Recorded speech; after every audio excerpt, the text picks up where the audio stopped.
Opening greeting for World News Greenty, your trusted source for fast, accurate, and unbiased international news. Here we bring you the hottest global updates, in-depth analysis, and diverse perspectives on the world's most pressing issues. Don't forget to like, subscribe, and turn on the notification bell so you never miss a story. Thank you for choosing World News Greenty. Today's domestic news: Russia-Ukraine war, India-Pakistan. Here are the key developments related to the Russia-Ukraine conflict from May 9th to May 12th, 2025. Military developments. Russia declared a 3-day ceasefire, May 10, to mark Victory Day, but continued its attacks on regions such as Sumy and Odessa. Ukraine responded with drone and missile strikes targeting military sites in Crimea, Novorossiysk, and Russian defense factories. Intense fighting continued in Donetsk, Kharkiv, and Zaporizhia, with hundreds of clashes reported daily. Diplomatic efforts. Russian President Vladimir Putin proposed direct peace talks with Ukraine in Istanbul on May 15th. Ukrainian President Volodymyr Zelensky agreed to participate, but demanded that Russia first confirm a 30-day unconditional ceasefire. European nations, including France, Germany, the UK, and Poland, supported Ukraine's ceasefire request and warned of additional sanctions if Russia fails to comply. Humanitarian and security situation. Ukraine uncovered and arrested a spy network reportedly operated by Hungary in the Zakarpattia region in western Ukraine. Russia continued using advanced weapons, including hypersonic missiles and drones, in its attacks on Ukrainian territory. Below are detailed reports on Ukrainian regions severely affected by Russian attacks from May 9th to May 12th, 2025. Heavily impacted regions. 1. Kyiv. On the night of May 11th, Russia launched a massive drone attack with over 100 drones, including Shahed models, targeting Kyiv and other cities such as Zhytomyr, Donetsk, and Mykolaiv. Despite many being intercepted by Ukraine's air defenses, there were casualties and infrastructure damage. Kharkiv. On May 2nd, Kharkiv suffered a large-scale drone assault involving 17 drones across 4 districts: Slobidsky, Saltivsky, Kievsky, and Osnoviansky. The attacks triggered massive fires, destroyed homes and civilian infrastructure, and injured 47 people. The drones reportedly carried thermobaric warheads, causing intense shockwaves and heat, leading to major destruction and civilian casualties. Star 3. Donetsk, Pokrovsk, Kramatorsk, Bakhmut. On May 9th, Donetsk recorded 3,395 attacks, destroying 46 civilian structures, including 35 residential buildings, and injuring 5 people. 4 were injured in Pokrovsk, while Kramatorsk and Bakhmut also sustained heavy damage to housing and infrastructure. 4. Mykolaiv. Alongside Kyiv and Donetsk, Mykolaiv was also hit by drones on the night of May 11th. While many drones were intercepted, infrastructure damage and civilian casualties still occurred. 5. Zhytomyr. This city was among the targets in the May 11 drone strikes, resulting in infrastructure damage and injuries. Humanitarian and infrastructure impact. Since March 11th, Russian attacks have killed at least 117 civilians and injured over 1,000, mostly due to drone and missile strikes. Cultural and infrastructure damage. Over 1,000 Ukrainian cultural heritage sites have been damaged or destroyed, particularly in regions like Kharkiv, Kherson, Donetsk, Odessa, and Chernihiv. From May 9th to May 12th, 2025, Ukraine launched a series of strong counterattacks targeting Russian military and strategic infrastructure. Key developments include drone strikes on Moscow and major airports. Ukraine carried out drone attacks on Moscow for 2 consecutive nights, forcing the temporary closure of 3 major airports. Debris from downed drones caused damage to infrastructure and a residential building. These attacks severely disrupted air travel in Moscow and surrounding areas, affecting tens of thousands of passengers. Strikes on military infrastructure in Kursk and border areas. Ukraine struck a power substation in Russia's Kursk region, injuring 2 people and causing a local blackout. Ukrainian forces also targeted areas near Tyotkino and Glushkovo in Kursk, hitting Russian drone command centers. On May 11th, a Ukrainian missile strike injured 3 people in the town of Rilsk, Kursk region.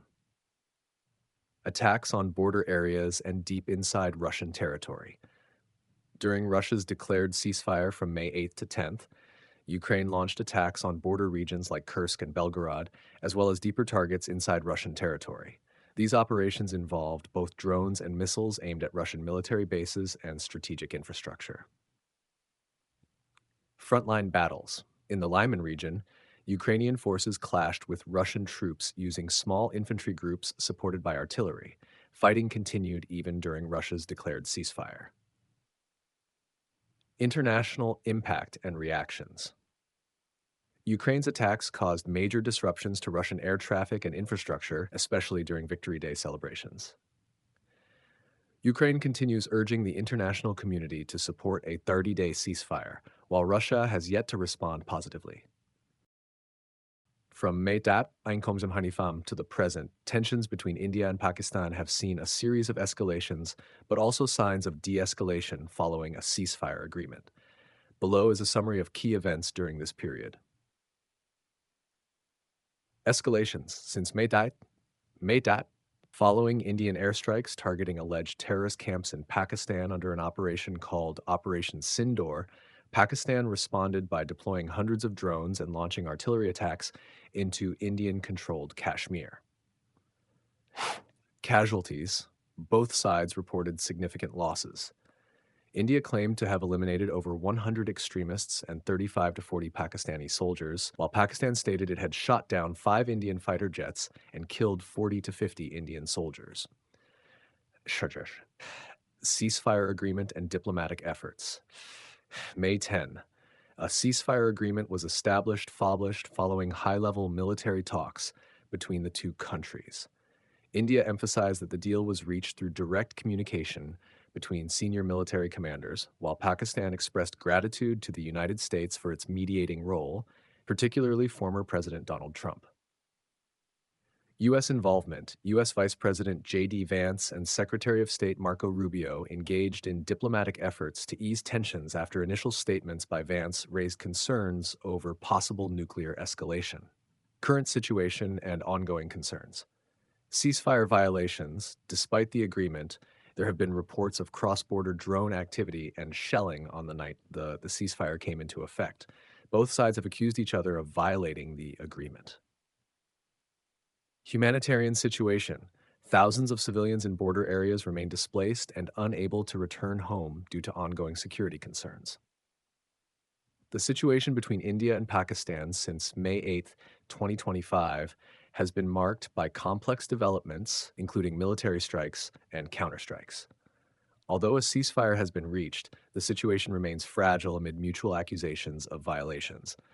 Diplomatic efforts, especially the role of the United States, have helped de-escalate tensions, but close monitoring is still necessary to ensure stability and prevent further conflict.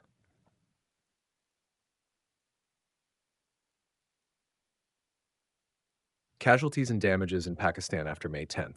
Following the ceasefire agreement on May 10, 2025, tensions at the border persist, with reports of casualties and damages from Pakistan's side.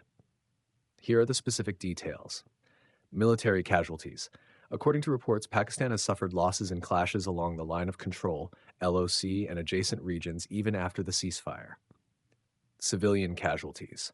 Airstrikes and shelling have resulted in civilian casualties in areas such as Muzaffarabad and Muridki. Several civilian structures, including schools and mosques, have been damaged during the attacks.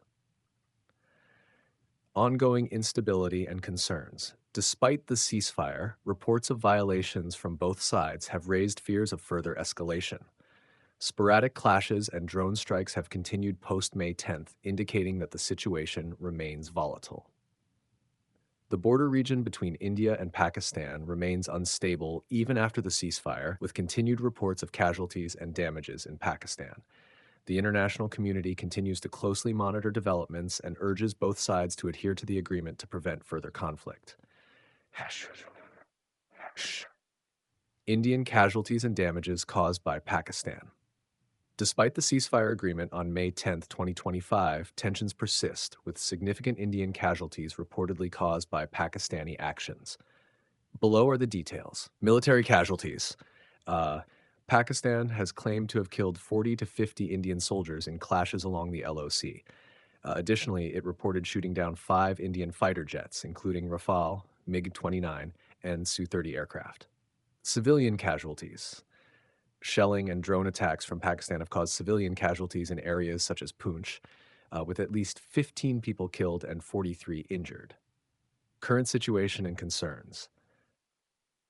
Although a ceasefire has been established, ongoing violations from both sides continue to raise concerns about the risk of escalation. Sporadic skirmishes and drone attacks reported after May 10th demonstrate the fragility of the current situation. Conclusion. The India-Pakistan border situation remains unstable despite the May 10 ceasefire agreement. Reports of casualties and damages, particularly on the Indian side due to Pakistani actions, highlight the urgency of compliance from both parties. The international community remains vigilant and continues to call for both sides to honor the ceasefire and avoid further escalation. Thank you for watching World News Greenty. We truly appreciate your time and support. If you found this video helpful, please give it a like, share it with others, and don't forget to subscribe and turn on the notification bell for more global updates. See you in the next video.